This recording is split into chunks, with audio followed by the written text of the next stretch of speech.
drink for my troubles, another cold cigarette. I'm not the type, but I'll take a bet that flame will keep burning on as I go chasing the dawn, as I go chasing the dawn, as I go chasing the dawn.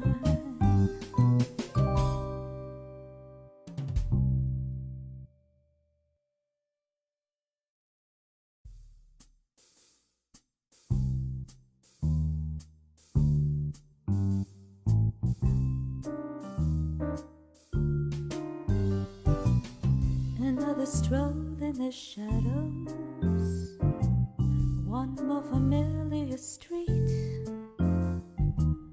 It seems that history is bound to repeat.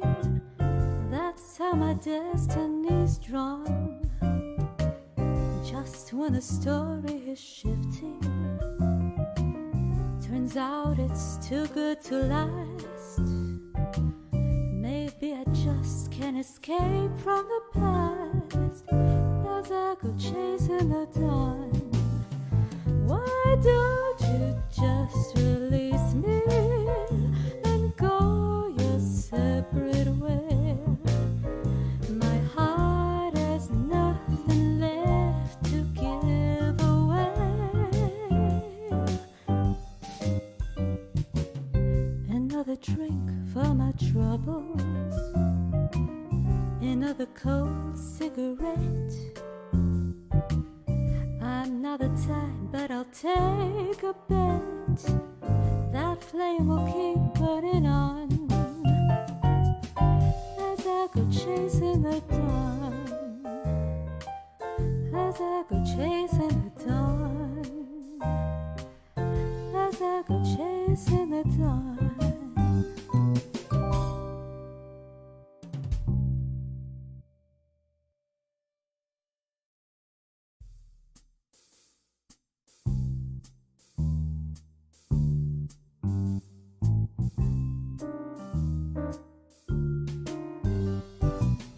Another stroll in the shadows, one more familiar street.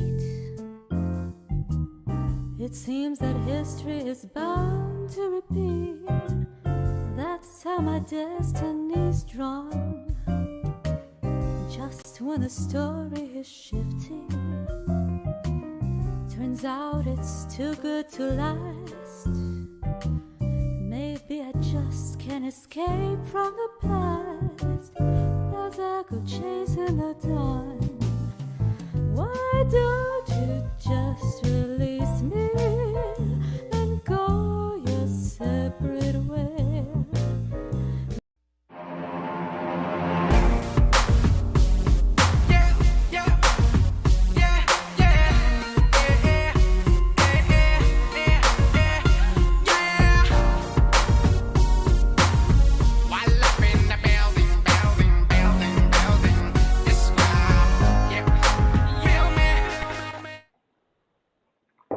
I think he wants to be on.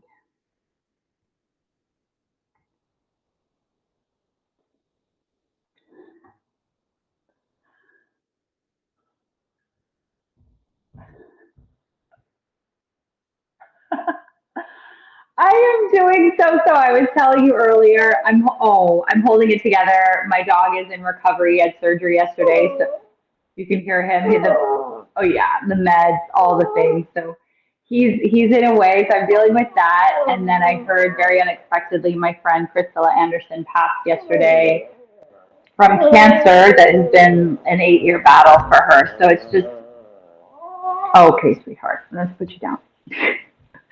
So it's just been a heavy 24 hours. I'll just say that. Yeah, I can imagine. Yeah, to say the least. Today I'm actually functioning. Yesterday I was not. I was a hot mess. I was crying this morning as well, but what can we do? We all have to eventually go home to be with the Lord. So it's part of the process. I trust God. I know that He has a plan. it just Hmm. sucks because she was a good person, and she was a great dancer and a great mom. And I just feel for her babies because they now don't have their mom. Well, they say that's why a funeral is not for the deceased. The funeral is for us. No. Because the Yeah. deceased is with God now. Like, the deceased isn't feeling any more Exactly. pain. You know, it's us that has to Exactly. get over the loss and learn to live without that person for the rest of our time. So it's like Exactly. they have all of these rituals for us to go through, the mourning period and the shloshim, the 30 days and all of that. And that's for us, Exactly. you know, and Hmm. once we are okay with the idea that that person is not feeling pain anymore and they're in paradise, it's kind Hmm. of reassuring, you know, like that they may have Yeah. gone through hell on earth and we miss them so much, but now they're in a place that we can only dream of, you know. Exactly. And where we will eventually be one day, God willing, Mm-hmm. we have to do the homework with Him. That's what it comes down to, and we can see our world is going through so much, Halsey. So I'm excited to talk to you because we haven't spoken In since years. since my conversion to Judaism. We haven't spoken. We haven't spoken to all the things. It's so funny. There's something I want to ask you about though, because I tell this story about what you did all the time. Because, Yeah. like, this is the most Kaya thing I have ever heard in my life. And it's so amazing. After October 7th, you went to Yes, Israel and I put did. together care packages for women. I did. I Tell me did. about it. I'm telling you, I'm still blown away. I still tell this story all the Oh, time. Because no um, one would think of it. No one would ever think of this except for someone like you. Like, it's so oh, amazing. thank It, you, like, warms Halsey. my heart to hear, you Thank you, know? Halsey. Yeah, no. When the war broke out, I had just gone through hell in a handbasket. Let me not hold bar because we're going to be getting into that on my podcast where I'm talking about why I have converted to Messianic Judaism, why I follow the feast, why I support Israel and take this time extremely seriously as a believer in God. So I was working at a megachurch, was going through the megachurch dissolving my home, breaking my home into pieces. The man I was set to marry, the assets, the money, everything we lost to this megachurch while I was going to Hebraic Bible College. And it was because I wasn't being fed in the church. So I really felt like I needed to study. And so I went into a yeshiva and started studying the Torah and the Tanakh and the Brit Hadashah. So after 3.5, nearly 4 years of studying the Bible and the Torah and converting to Messianic Judaism, I then, and realizing like we had lost everything with this pastor, I then heard about the war breaking out, and it made sense in a really weird way because we know that Israel is a people and a place. And if the place is actually going through problems, if you are a piece of Israel, you might also be going through warfare in your life, and you might be wondering why. And it's because, you know, if it's a people and a place, if one pair of the gloves, if it's a pair of gloves is over here and another pair or another piece of the glove is over there, is it not still a pair of gloves, right? So there is a duality to what is going on when we see strife in certain parts of the world, but especially with Israel. As a believer, you should be highly concerned. When that war started, I immediately was like, I just finished Bible studies. I had just gone through hell from a mega church who was not for my Hebraic studies. And here was this insane war against the Jewish people in the state of Israel. And I knew in that moment I had to get involved. I didn't know how. So I went into prayer and I asked God, if I can help in some way, please instruct me or bring forward the people that I can work with because I need to do something, God. I just feel so kind of lost. Like I was working at that church, then that church just destroyed our home. Me and the significant other were no longer. He is now on the street, lost his mind from bad theology. This is why I take it really seriously because it does cost you your life if you have bad teachers. And I mean just that. It can cost you your home, your life, your sanity, your finances, all of it. And so luckily, I was reached out by Victor and Eileen Marks own All Things Possible Ministry, but now Victor's running for governor of Colorado. So he is no longer running that 501c3. It's now in the hands of the elders and the board, and they have someone that's now taken over. But at the time he was running it, and he reached out and said, you know, you are like a daughter to me and Eileen. We've been in prayer for you for years, and we don't even really know you. You know, we just follow you on social media. But you went to Bible college. You went to Hebrew Bible college. And I said, I did. And they said, we want to do a trip and see if we can just love on them and help what we can do. And I said, okay. So the plan was we were going to bring some stuff for the IDF, like, you know, helmets and chest plates and that kind of stuff, and bring trauma relief toys for the kids. And then we got in country. That was when we'd had bags that were made that we were going to add things to the bag, but we didn't exactly know how we were going to get all the things because we needed to now orchestrate with locals. So we were going into like all of these stores and buying everything locally so that we could support the small businesses and then distribute over 2,000 care packages to the women and girls that had been displaced from this war, that have no more home. Like their homes were burnt down on October 7th. People don't realize like the war that was waged against the Israeli people. They think, oh, well, you know, some hostages were taken and yeah, a couple people died, but no biggie. And that's why we decided to like wage war against Palestine. But the reality is, which is so funny because there isn't a Palestine, it's all Israel. The fact that these people who don't want to be a good neighbor, 6,600 of them from 119 checkpoints or 121, somewhere between there. We were not sure exactly on the number. Everything is still being found out as we speak because they're still investigating this high crime. They entered into Israel and waged war against the Jewish people, and also Muslim people, and also Christian people, and also tourists from 28 different countries that were visiting at the Nova site.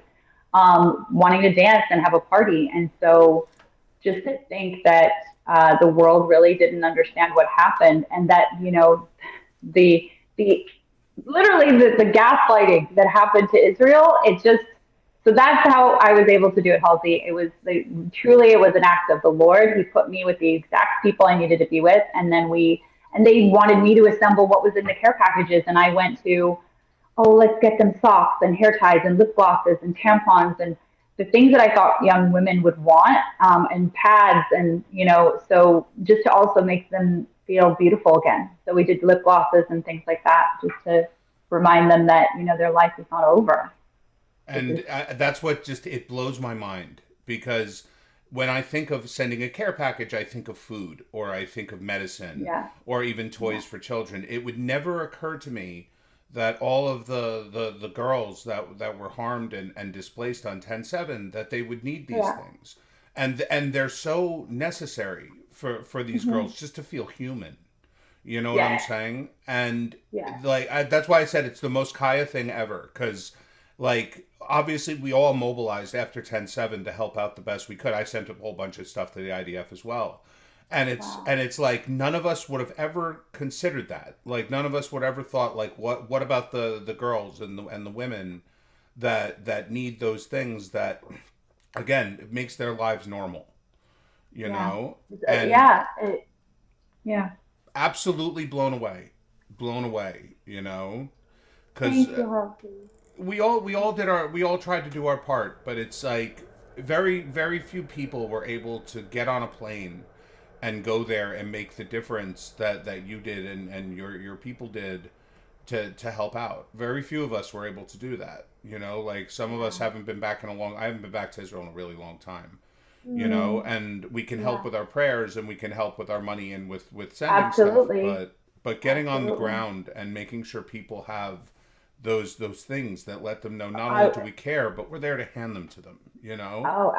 That to me, like, and I still have this bag. It's an empty cookie bag. I still have it, and I'm never throwing it away. She was an 81-year-old woman who came up to me after just, you know, we were giving away the bags of stuff to the girls, and she's this elder woman who comes over and she said, I have to give you something. And I'm like, no, like, we're here to give you something. Like, no, you don't have to give me anything. And she went upstairs to her hotel room. And so a lot of these people were moved to hotels. People don't realize that they then had to live in hotels. I mean, some of them still do. They don't have homes yet. And which is like a tiny space to live in from going from having a house, especially if you have like 4 or 5 kids, and some of them do, in a tiny room, because that's what, the nation could provide. That was what was available. This elder woman, she comes down and she has this bag of cookies, and she hands me this bag of cookies, and she said, I just wanted to give you something to say thank you. And I just started crying because I just was like, no, we're here to give something to you. You don't give me anything. You've been through so much. You don't have to give me anything. And so I was actually at the time fasting and in prayer. So I handed out every one of the team. We all got one of the cookies from the bag. And so I held my cookie for 2 additional days until my fast was over. Where I could enjoy that cookie. And I told them, I said, I'm taking the last cookie because I'm keeping that bag for the rest of my life. Mm-hmm. That bag means so much to me, because to think like you survived what kind of atrocities to even be 81 and inside of Israel. So it's safe to say she could have been a Holocaust survivor. Her family could have been a Holocaust survivors, or coming from Iran or Iraq, where they're slaughtered as Jews, or Jordan or Syria. And so to meet this woman who was giving me a gift when her country was being pummeled by these people, I have no words. You went to the border too, right? Like you went to you I saw did. the areas. We did. We went. So God really allowed me to, he gave me a hostage. So that was also part of that trip. So the first part of the trip was only supposed to be 10 days. And then they asked me to extend it. They said, it's going really well. You're doing awesome. Can you stay? The ministry would like you to stay. And I said, absolutely. And that was then through Christmas and through Hanukkah. And I was like, who can say they've spent Hanukkah and Christmas in the Holy Land? What incredible opportunity is that for me? I'm not, of course, I'm staying here. And so I then was able to go to Doron, her home at Sderot. And so I went to Sderot. I went to, I don't know if I went there. I didn't go to Kibbutz Nir Oz. I didn't go to that one yet. I didn't go to Be'eri. None of those yet. Like, all of that happened the second time the Lord sent me. So I'm really grateful that God provided the provision to fly me there, because those were expensive tickets to have, sponsored people to take me to there to be able to go. Because no airlines were flying there, guys. It was just a lull. Right. So if you weren't getting on an Elal, you weren't going in, because they're in a war. So there was no United, there was no, any other airline was off limits.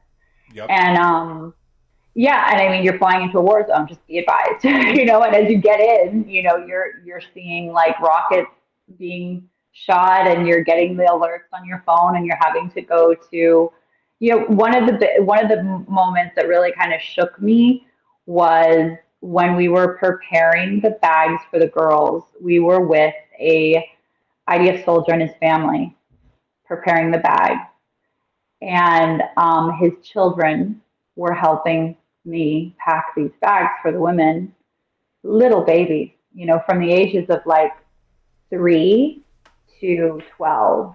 Right. And when the rocket siren started, we had to go into the bomb shelter, and we get in there, and the little children, I was holding my tears in for dear life, because these babies from 3 to 12 years old were singing Psalm 91 to me, and to calm me down and to calm everyone down. And they were so calm. They had just such peace from the Lord. And it really hit me, their reality as children. Like, this is their reality. And this is no kind of reality for children. The kind of PTSD these children are going to walk with for the next generation of Israelis is pretty serious. And we have to continue to speak for Israel. This is not just for the next minute. This is going to be for a long while, and helping people really know what happened, because they don't. Yeah. I know. I mean, how does that affect you about what's going on in America right now, that we're seeing like kind of a rise of the Tucker Carlsons and the Nick Fuentes, like the same people we were fighting against in the 2017 and 18 are rearing their ugly head again, you know? Yeah. Well, and that's the thing, is that, so I went on Tucker's show. He appeared to be, this was in 2023. I didn't see anything strange from him. And then when I got to Israel, I was texting him and said, do you want to report on this? And he was like, no. And I was like, but he didn't say no. It was like an indirect no. It was, oh, we have our weekly plan. Right. And I kind of was like, huh, you know, like, that's strange. I'm on the ground in Israel. I don't want to share what I'm experiencing and seeing. I mean, you don't have a reporter here. Why would you not want the information? I found that strange. But I do believe there is a satanic agenda when it comes to what's happening to Israel. I don't believe people are even aware that they're being utilized by the enemy. And how I know that is because, here's the thing. There is a spiritual reality that we need to address with what is given to Moses, what Jesus taught from. It is the Torah, and it is the masculine side of God. The masculine side of God is a knife. It's a weapon. It's not to be played with. If God says this is what it is what it is. There is no, so if he says, if you bless them, I'll bless you. If you curse them, I'll curse you. Literally, as you're speaking ill against the nation, you are stepping on a landmine. Spiritually, I don't know if they're aware of that.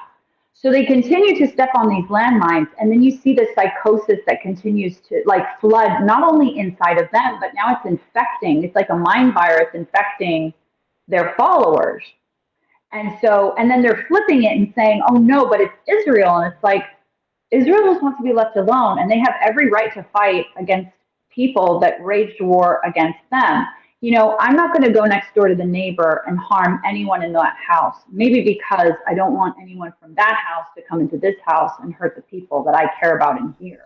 Of course. So if you love your children enough, you're not going to start a war to harm your neighbor. The whole Torah, the whole point of, even in Jesus taught this over and over again. So when it's Christians that are angry with Jews right now and saying, oh, how can you support the nation of Israel? And I have to say to Christians, because I am a Messianic Jew, I do believe in Jesus. So I'm going to go ahead and address it because I can.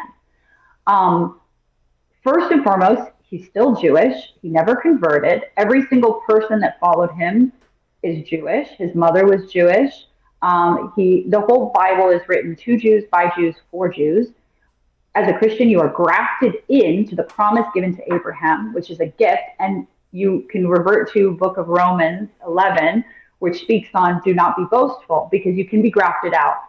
You cannot forget you're a branch, and the roots of a tree support the branches. There is no Christianity without Judaism. There is none. Okay? And that's point blank, period.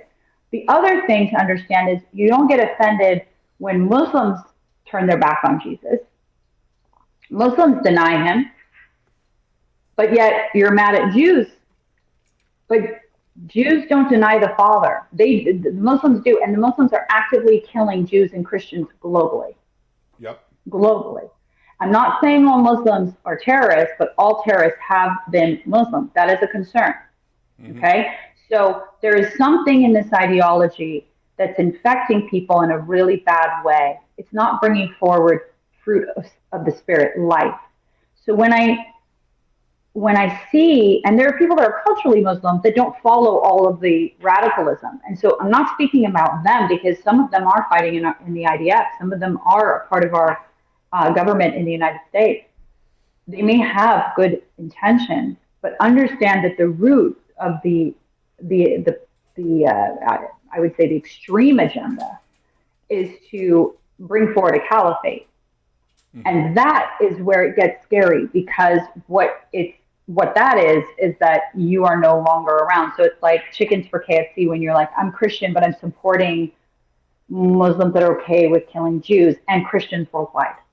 Right. That just doesn't make sense to me. And so it's frightening, actually, to see what's happening to Christianity right now, where we're not siding with our, Christian and Jewish brothers and sisters, that literally it's the same Bible. This is what's nuts, is you follow the same Bible and you're turning your back on the core quintessential roots of the faith. Mm-hmm. I don't understand that. It doesn't make sense to me. Oh, I also found it interesting that Tucker, immediately upon embarking on this path, started saying that he was visited by demons and that, all of this. And well, yes. Even spiritually, yes. I've always said that the Jewish question, the root of anti-Semitism, is a pathway mm-hmm. to madness.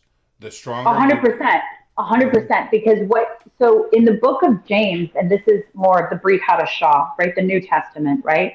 Mm-hmm. So in the book of James, I think James and Paul get a pretty bad rap because they've rewritten a lot of things and written things where people have had a lot of questions, and actually it has caused some conflicts for sure in ministries.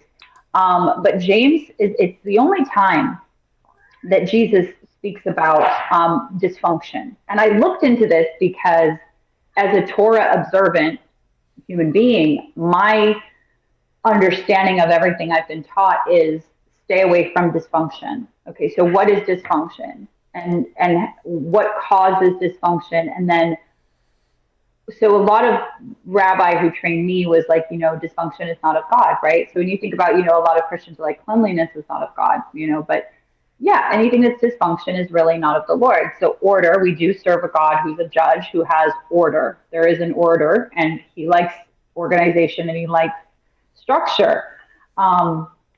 He wouldn't be a good judge or a good father if he didn't, right? So, of course, in the book of James, it's really interesting because it's the only time that Jesus speaks about dysfunction. And he says that that's actually how wicked and vile spirits get in. So believe it or not, when these people are talking about Israel in a negative way, like I said, spiritually, they're stepping on a landmine, and they don't realize that legal access now has been granted by the enemy. The enemy has access in the spirit, in the spiritual realm.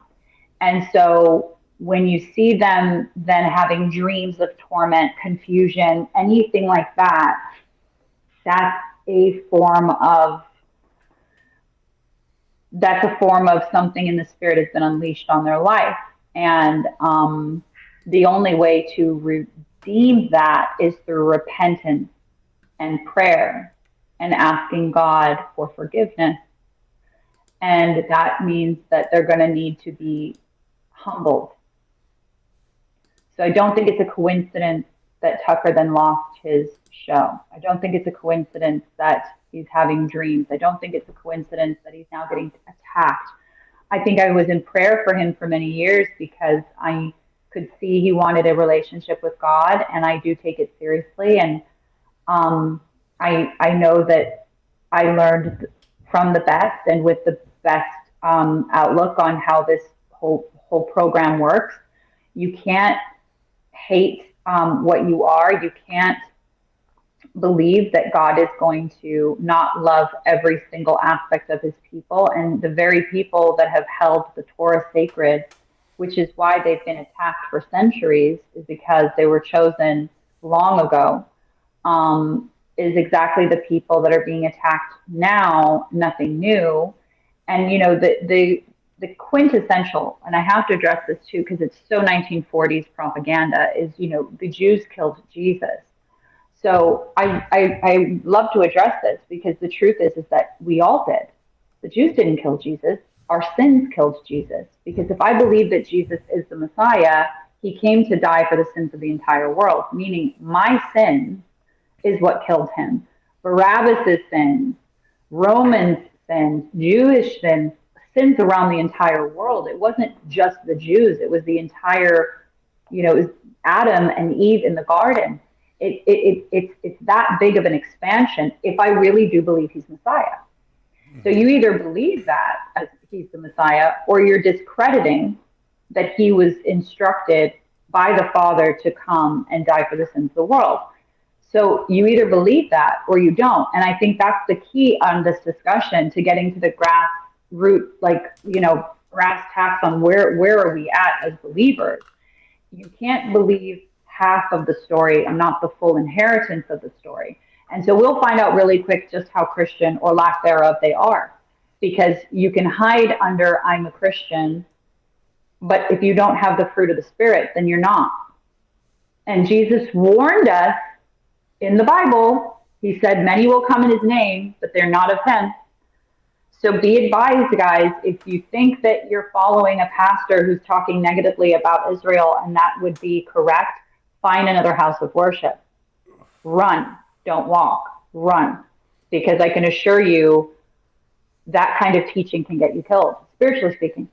Mm-hmm. I mean, I don't know so much about it. Obviously, I'm not a follower of Jesus at all, but I know you're not. But I know that you have people that come on your thing that are, and you get attacks from people that are pro Jesus, and I want it to be heard, because I am Jewish. I follow everything the Jewish way, but I do believe Jesus is Messiah. And that's my personal outlook, right? Because every Jew is on a journey, as every human being is on a journey to get there. It's not about evangelizing. It's not about pushing things on people.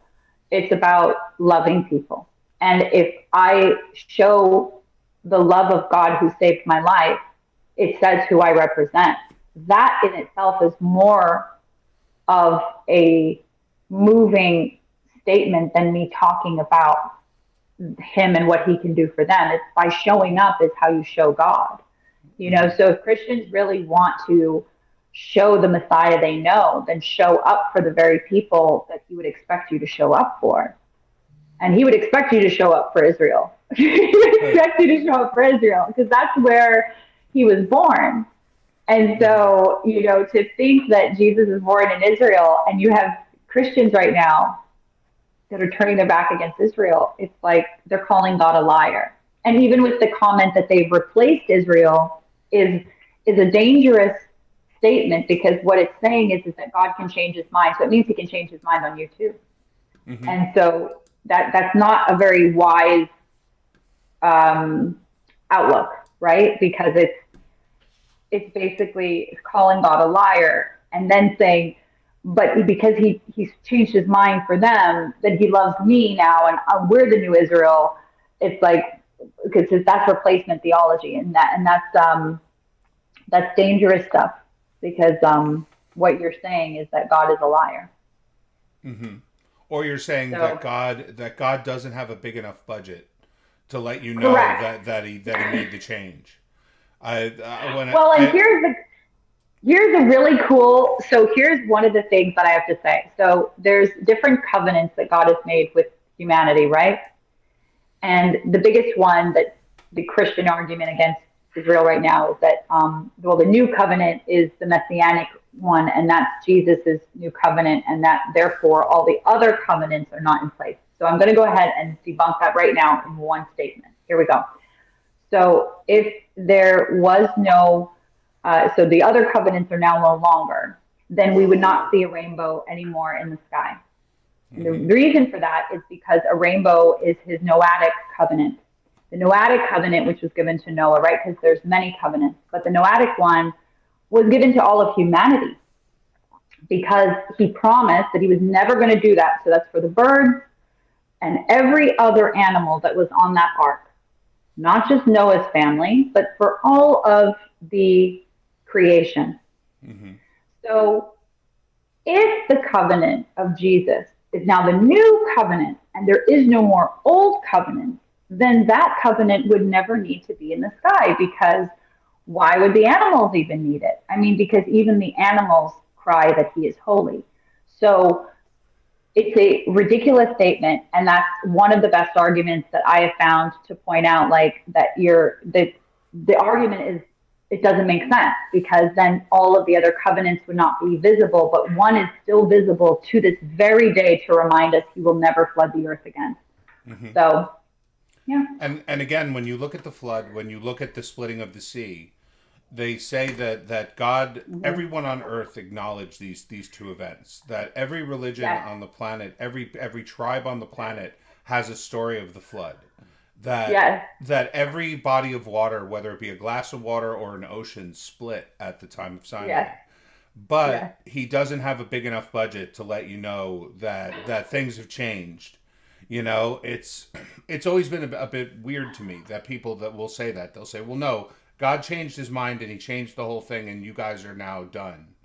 And it's like, well, no, he never really let anyone know that. And if he did, then he has a big enough budget to let everyone know that. Well, that's how you know it's rooted in a satanic agenda, is because it's found a way to warp the minds of people that do want to believe in God, but they don't want to believe that God is sovereign above all. And so just those comments discredit the whole point, especially if they're standing on Jesus. If you're standing on Jesus, you can't argue that, because his whole mission was to love thy neighbor as thyself. That's the whole Torah's teaching. That's also Hillel's teaching, is to love thy neighbor as thyself. And so to then get into the mindset of, oh no, well, I don't need to love that neighbor. But here's what's strange, is they want to love the Palestinian neighbor, but not the Jewish neighbor. And here's a tiny country the size of New Jersey, surrounded by 7 Muslim nations that don't want to take in the Muslim people of Palestine. Why is that? Why does all of the other Muslim nations refuse to take them in? Maybe because they don't want that in their nation. They do feel there's a radicalization that has happened in that region, and it has turned into a metastasized thing that's now become fashion in the Western world, right? Because of good publicity, it's become a fashion to like Palestine. But Halsey, there's a really interesting part of the Brit Hadashah, the Book of Revelations, and so any Christians watching is going to enjoy this one. So there's 4 horsemen of the apocalypse, which is red, green, black, and white. It's interesting because that has to happen before Messiah comes. This is literally what's written in the Brit Hadashah. 2,000, 3,000 years old. How old is that? Really old, right? Okay. So this is written that these 4 horsemen of the apocalypse will pour out before the martyrdom starts, where martyrdom becomes a thing. So that's like, because there's basically the 7 judgments that are poured forward before Messiah. And so the 5th one is the martyrdom. So the 4 horsemen is the 4th part. Now, martyrdom has already begun, right? We're seeing the martyrdom start, where Christians are being murdered, Jews are being murdered, beheaded. And the 4 horsemen is the colors of the Muslim country's flag that surround Israel. So if you pay attention as a believer, if you're a Christian, this is all part of the agenda of the Antichrist, like literally. And you're siding then with the Antichrist, which is very dangerous. Now, it's one thing to say that you want to save the babies that might be in Palestine, but they need to be changed, their brain, from terrorists to, I need to love my neighbor. Now, how do you do that? How do you do that? That's going to be a very serious thing that we have to discuss, because if we don't change the mind and plant good seeds in these children to realize that they can do great things and they don't have to go and want to kill people, right? This isn't, but it's being planted in them that you need to be a martyr and you need to do this and you need to kill yourself. And I mean, that right there, do you think that God would ever want you to kill yourself? Like, I mean, that doesn't sound godly. That sounds very demonic. It sounds very like you take your life and then they worship those that have died. Right. Versus living a beautiful life, right? So it's positioned in destruction, and that's not, to me, godly whatsoever. Why we can't have that open discussion amongst believers is bad. It's bad, because we should be able to have this discussion and say, that's not really good, and how can we be okay with people sharing this to children? That's a form of child abuse, is it not? Like, to tell little children that they need to kill themselves, or you need to have babies that kill themselves. I mean, that just doesn't sound right. But as a culture, as a society, as human beings, why are we not addressing it? We're just kind of saying, well, don't talk about Islam. But listen, not all Muslims, like I said, are bad people. And even the ones that I've spoken to, and I've spoken to many, have said there's a radicalization that's frightening to them. Mm-hmm. And most of them don't speak about it because in their countries, they go missing and they die. So a lot of them don't want to talk about it. I've spoken to Iranians that are like, we don't talk because, you die if you speak. And that's where we are, folks, is that even the people that are from these countries are scared of the terrorists. It's no good. And you've been seeing this your whole career, haven't you? I remember we were talking, you said you went and did some shows over in the Middle East. I did. And you saw an underground bar where people who were gay and all of that would meet. Yes, I performed in the only underground gay nightclub in the Middle East because I, at the time, was not working for the Lord, and I was very pro-LGBTQ, pro all of those things. God has changed my heart where I'm not pro anything anymore. I'm pro Him. And I just want to make sure you know who He is, because that's all that matters in the end, is you know who He is.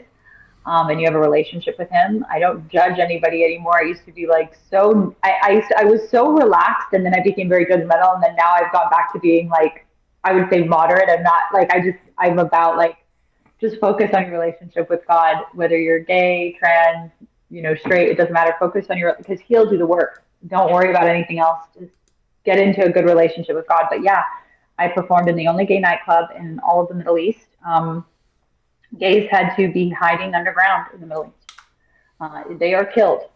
And I was susceptible, and I was warned before I went there that I could be arrested and detained, and it could be a problem if I was found to be there or performing. And I was not allowed to publicize it. That's why they don't have performers, is because they weren't allowed to tell people where it is. Mm-hmm. So that was interesting and eye-opening, that gays were not safe in their own country. And that's why when I see Queers for Palestine, I'm like, do you understand what you're saying? Like I do, because I've gone there. I've performed from Iraq to Kuwait for our U.S. military, doing 20 shows in 10 days. It was supposed to do 24 shows in 12 days, but due to rocket attacks was grounded on a base. That was when I was 25 years old. So I've been doing a lot in the Middle East I'm 41 now, so it's been a long time. I've been doing a lot of work in the Middle East. And then I was honored to be asked to come to Abu Dhabi, Dubai, Bahrain. I was invited to Qatar. I never went. Mm-hmm. I never went to Qatar. I just always it didn't sit with me well. I don't know. I just didn't sit with me well. I didn't want to go. Because I did experience things when I would go to these places. I did see things that I was not accustomed to. I'm not accustomed to women having to cloak themselves and be hidden. I'm not accustomed to hiding my cross or my Dindavid or any of those things. I'm not accustomed to having to feel like I need to pretend to be something that I'm not, or the fact that I have tattoos on my arm and that's not allowed. So people have to cover themselves up so that you don't see the tattoos. So this was always very hard for me when I would go to these places, is seeing there's an actual, like, you can't be who you are, and having to be respectful because you're in their country, right? So I've definitely witnessed some things that are eye-opening, and I kiss the ground when I get back to America every time, because it's like, we really have it good here.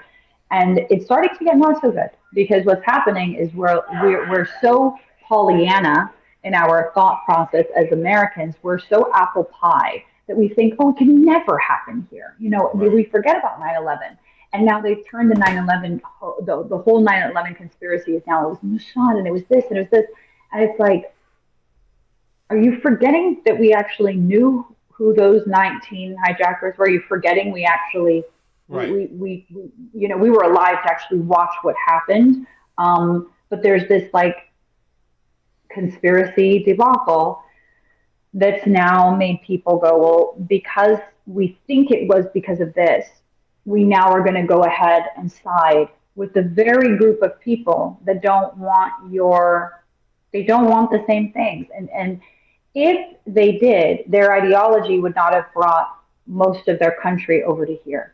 It would have kept them there because it would have been prosperous and good. It wasn't prosperous in their own country. But now that ideology is being brought here to be prosperous, and it's dangerous for the United States. Very dangerous. Well, you bring up a very good point, and we've been doing a lot of shows on this and talking about it quite a bit. That as the generations die, that experience the different things throughout history, that's when the revisionism starts. And now you're seeing it with World War II revisionism, where everyone wants to come out and say Hitler was actually the good guy, and we should have been siding with Stalin, and all these Jews didn't really die, and all of this. It gets stronger and stronger the more the witnesses that were there to attest to what happens pass on. And it's the same with 9/11. It's as we get further and further from 9/11, more of the conspiracy theories and the denial and the revisionism starts, because there aren't the people there to say we were there, we saw what happened. Correct. Like Correct. all of this nonsense that you keep coming up with, like it's AI generated slop. Like well, and that's the problem. Yeah. Mm-hmm. And we only got a couple of minutes left, so you're going to be singing at a show in February, I think it is. Yes, I'm performing for Israel Appreciation Day. It's going to be an amazing event, and so you can get your tickets. You can go to israelappreciationday.com. I have a link that I've been posting on socials, so I can share that again. And then make sure that you use promo code Kaya Jones so that you get your credits, because you'll get a credit of a discount off. They're doing that for all of my followers, but it's going to be quite an event. There's a lot of other performers that are coming on. The president of Israel is going to be speaking. Ambassador Huckabee is going to be speaking. A lot of other government people will be speaking from the United States, which shows you that this is a bipartisan issue. This is not a red or blue issue. This is an issue of humanity.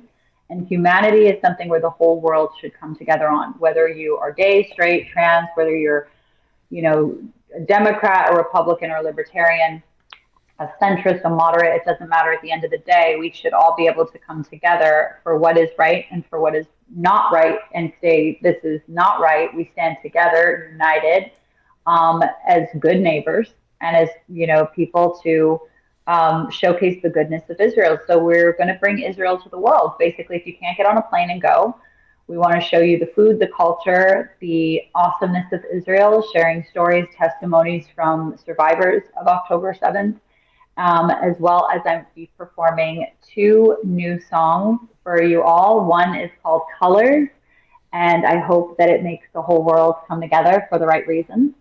So I'm excited because that's going to be a new anthem called Colors. And so it's the whole restoration of the house of Jacob in the song. That's what it's about. It's about the remnant returning home. And I wrote it with my co-writer Ish Veloso, who is Filipino-American. And then we wrote it with Israelis that are there inside of the Holy Land right now. So we all came together and decided to do something really special. And we have another song that's another I Am Israel High, that's going to be the light of the world. And that's what it's called. It's called Light of the World, I'm Israel High, and Colors. So I'm going to be launching those 2 songs, and I'm excited for you guys to hear them. And we have other performers. Yair Levy is going to be there. He's flying in from Israel. And I think Corinne Baselli might be singing with me. She's going to be singing Arabic. And I usually sing in English, and then Yair sings in Hebrew. So it's exciting. We're bringing all of the countries and nations together for the right reasons, because we should all be able to agree that Israel has the right to exist. No other country has had to defend itself and its right to exist, nor should they. So I can't wait for Israel to just do what it needs to do and stop listening to the rest of the world, because you don't need the rest of the world's support to know that you are loved, appreciated, and you belong here. So I'm hoping with your new songs, my kids will have something else to sing except for The Heart Don't Know. Because they all love it. I hope they love it, yeah. They absolutely they love The Heart Don't Know. They've been singing it for years. Ever since I first played it for them, that like all of my girls run around the house singing it. It's like one of their favorites. So Kaya, I love it. No, go ahead. No, I love it. I'm so happy for you that you have such a beautiful family. That's such a gift. It really is. Thank you so much. It's been so great catching up, and I know you're going through a hard time, and we'll be saying our prayers for you as well. Thank you. Yes. The dog is now relaxed and sedated finally, and I'm really happy that I came on and got to catch up with you, Hal. So we need to do it more. You need to come on my show. You tell me when. I'll be there. Okay, perfect. Done. Everybody, look up Kaya. She's at Kaya Jones on Twitter. Her links will be in the description. And I thank everybody for tuning in. Kaya, thank you so much. And looking forward to Israel Appreciation Day and the new podcast. Thank you so much. Thank you so much, Halsey. Talk soon, everybody. Bye-bye. My fellow Americans, tonight I am speaking to you because there is a growing humanitarian and security crisis at our southern border.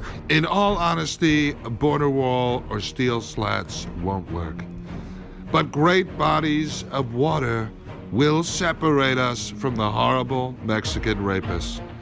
Introducing the 2019 Trump Great Border Moat. Stocked with the most aggressive penis fish, incredible man-eating alligators, and unbelievable genetically modified moose-cocked rape dolphins, as well as flying, migrant-eating sharkfish. So incredible. I swore to protect our country, and that is what I will always do.